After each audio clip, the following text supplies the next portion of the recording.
Mara placed the wedding dress on her mother's cutting table and said, "I need you to make it into something I can actually wear." Sylvia Hart did not answer at first. The dress lay between them in a soft white heap. Its satin dulled slightly by time, its lace sleeves folded like hands that had been waiting patiently for 31 years. Outside Hart bridal alterations, August heat pressed against the windows. Inside, the shop smelled of steam, chalk, and old flowers from bouquets brides had carried in 4 fittings. Sylvia knew every inch of that dress. She had worn it at 28, walking down a church aisle while her mother cried into a handkerchief and whispered that the train looked like moonlight. She had packed it away after the wedding in tissue paper, telling herself that one day her daughter might want it. Now Mara stood across the table in linen pants and flat sandals, hair pinned messily at the back of her neck, looking both brave and sorry. "Something you can wear," Sylvia repeated. Mara touched the sleeve. A jacket, simple, maybe waist length, a jacket. For the ceremony. Sylvia's eyes moved to the pearl-handled scissors beside the pincushion. They had belonged to her mother. The blades were still sharp, the handles creamy and smooth from 3 generations of hands. Sylvia used them only for important cuts. This cut felt impossible. "You said you were thinking about a small wedding," Sylvia said. "We are. A jacket is not a wedding dress." Mara took a breath. "The ceremony is at City Hall. 20 minutes. Sam's parents, you, Aunt Ruth, and maybe lunch after." Sylvia looked toward the front window, where 3 display gowns stood in perfect silence. Beaded bodices, full skirts, veils soft as fog. "You did not tell me it was City Hall. I knew how you would look." That hurt because Sylvia knew the look was already on her face before she could respond. The bell over the door rang. Mrs. Bellamy, a longtime client, entered carrying her granddaughter's gown in a plastic garment bag. "Sylvia, thank heaven," she said. "The girl wants the hem above her ankles.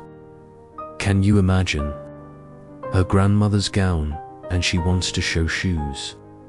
Sylvia heard herself say, "We can preserve the line." Mrs. Bellamy sighed with relief. "You always understand tradition." Mara looked down at the table. For the next 15 minutes, Sylvia pinned the granddaughter's hem, while Mrs. Bellamy talked about proper photographs, proper veils, proper ways to honor family. Sylvia nodded in all the right places. Usually, those words felt like home. That afternoon, they felt like a room with no air.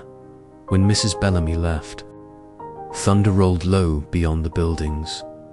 Mara was still beside the cutting table. "You can say no," she said. "I am trying not to." "No. Mum, you're trying to make me ask for something else." Sylvia opened her mouth, then closed it. Mara's voice stayed gentle. "I know you loved that dress.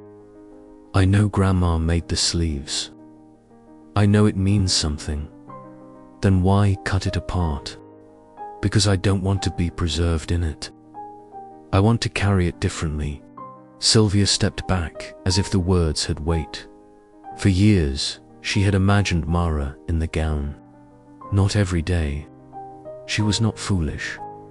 But sometimes, when the shop was quiet, she pictured it. Mara turning in front of the mirror. Mara laughing. Mara saying, "It fits." Sylvia standing behind her, pinning the same waist her own mother had once pinned. The picture had comforted Sylvia through hard years. Her divorce, slow months at the shop, holidays when Mara was away at college and called, too late at night from cities that seemed to pull her farther and farther from home. dress became proof that some part of the future still belonged to them both. But Mara was not a future. She was a person standing in the shop, asking to be seen. "I didn't know you felt trapped by it," Sylvia said. Mara rubbed one thumb over the lace. "I don't feel trapped by the dress. I feel trapped by what happens to your face when I don't want the same things you wanted." The thunder came closer. Sylvia looked at the pearl-handled scissors. Mara continued, quieter now. "I almost bought a jacket online and didn't tell you.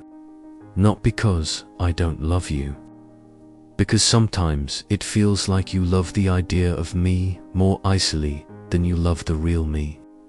Sylvia sat down, that the shop seemed full of every gown she had ever saved from change. Every mother who wanted a daughter to look like memory. Every bride who stood still while older women spoke over her.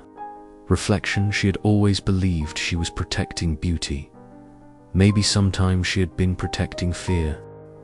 At 4 o'clock, rain began tapping the awning. Mara checked her phone, then slipped it into her pocket. "Sam can pick me up," she said. "You don't have to decide now." That gave Sylvia a way out. She could fold the dress carefully, send Mara home, say she needed time. Time would become hesitation. Hesitation would become a polite refusal. Mara would buy something simple online. The dress would return to its box, untouched and safe, while something living between them stayed strained. Sylvia stood. "Try it on." Mara blinked. "Like this. I need to see where it wants to become something else." In the fitting room, Mara stepped into the gown. It was too formal for her. Too long, too heavy.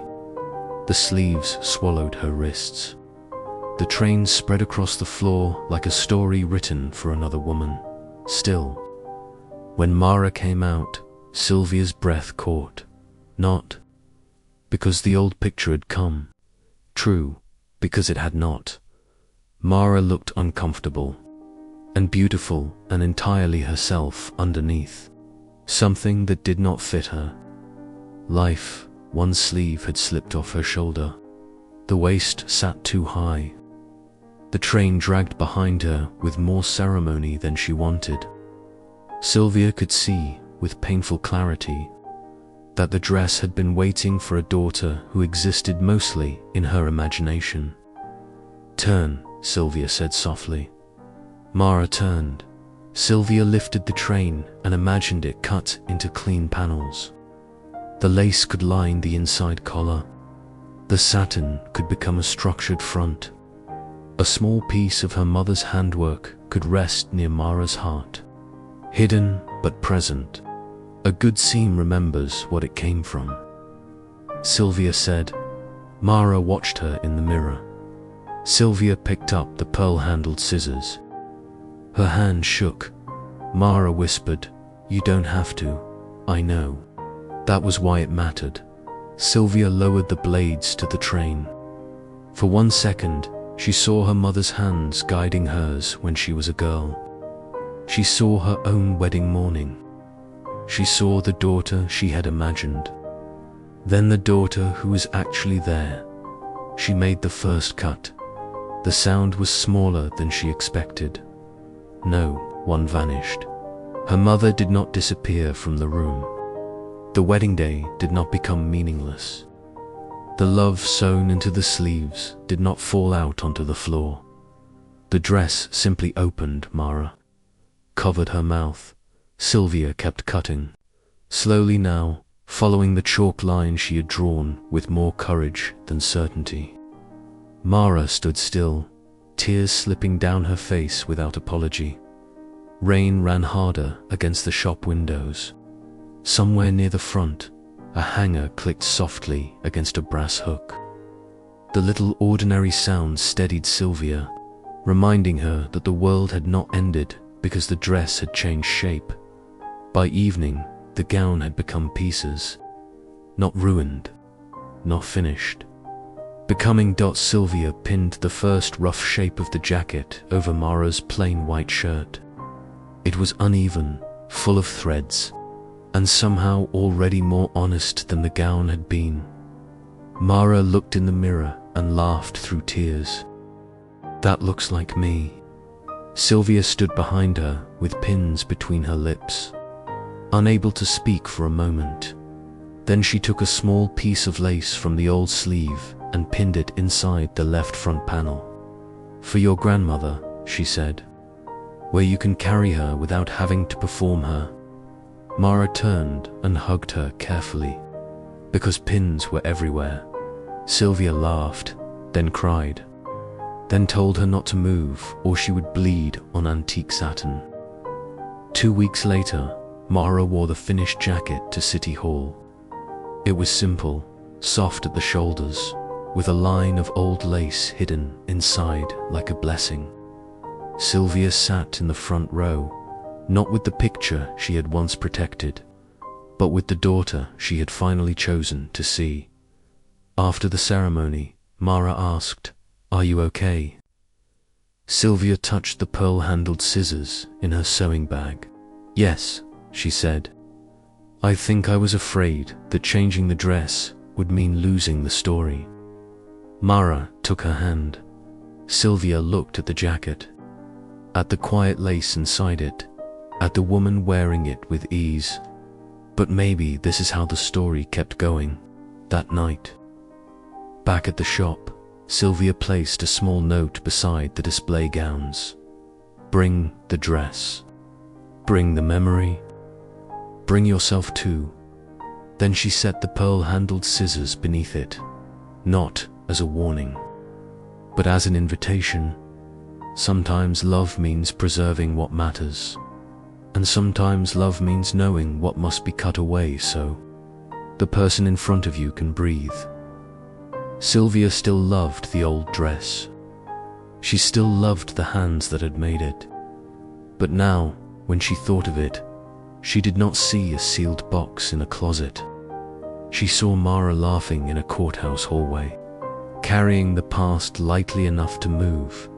The past is not always dishonored by change. Sometimes it is carried forward by hands brave enough to make a new seam. If this story stayed with you, carry its lesson into your own life. And for more stories that help you see life differently, subscribe to Inner Shift.